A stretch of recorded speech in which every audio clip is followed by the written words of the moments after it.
One, to be accused of being a child molester. I could have been killed. Yes. Anything could have happened. Plus, even when you clear your name, sometimes you stick with that stigma like, oh yeah, man, that dude was accused of touching his own kids. And you would have put this guy in jail for nothing. Don't we send enough innocent black men to jail already? Well, that right there is Steve Wilkos, the no-nonsense host of his own talk show, now in its 12th season. You see me, I wore my black, because Steve said it today. I'm trying to look like Steve. All right, well, before he got into TV, though, Steve was, he's got a pretty impressive resume. Let's talk about it. He was a Marine. He was also a Chicago police officer. The man is tough, and he was also got camera time before he got his own show as Jerry Springer's security guard. And Steve joins us now. Good morning, my man. It's good to have you back home. We didn't scare you away. You came back. Oh, I love the youth. Come on. Imagine all those things on your resume, and then it gets to Jerry Springer security guard. Yeah, and it's probably the most physically demanding, more demanding than the Marines, so people are like, what's that stage? I'm like, I mean, 2 back surgeries, a concussion, a torn groin. I go, wow. Better not be staged. I'm suffering all them injuries. Well, Steve, I know the story because we got to hang out a lot back at Terrell High School, and it was a ton of fun. But the story that I know, I'd love for you to share it. You never anticipated you'd ever be in TV. Well, like I said, my dad was a Chicago police officer, and I wanted to be just like my dad. So my dad was a paratrooper in the Army, and then I went into the Marines and became a cop. And so when I worked at Springer, it was supposed to be a one-day job. I went to work for one day, and then I thought, well, okay, I made some money, and that's it.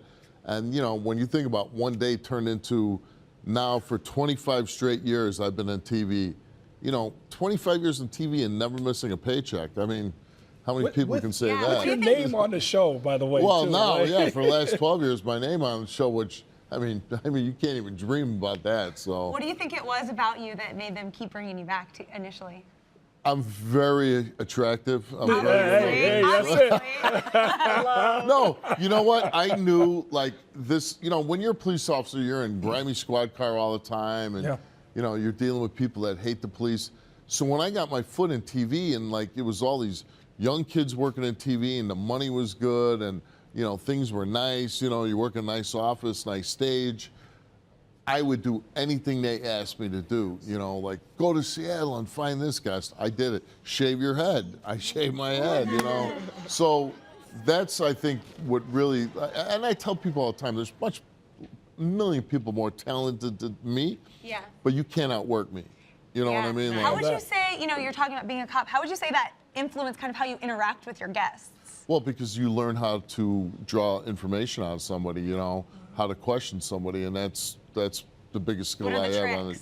Teach us. There's no tricks. It's just when you're really trying to get to the truth, try to make somebody tell the story twice.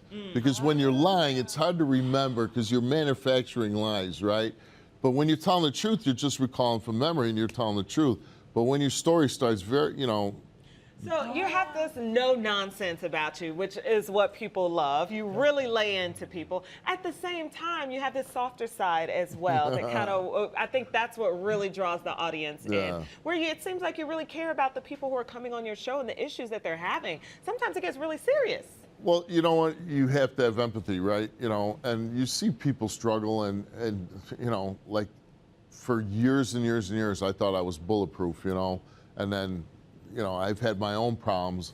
And when you recognize that and you can look in the mirror and say, you know what, I'm not perfect and I can fall, then you can relate better to people. And I think that's why the show has been even at a higher level the last couple of years, Steve, you come home to Chicago, there's a million people blowing up your phone wanting to hang out with you. We're hanging out with you all day doing stuff. You'll be out with John Hanson doing some fun stuff.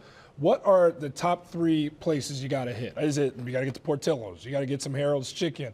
Where do you got to go when you're here? And one of the things we are doing today is Cubs game. Yeah. Right? I love Wrigley Field. It's right down the street from where I grew up. Got the bias. Look, the family's got the jerseys on. I love it. That was Halloween 2 years ago. Love it. So we had a lot of fun with that. But Pete's Pizza is a place, on Western Avenue. I've always mentioned that on the show. And Heroes was my #1 go-to place.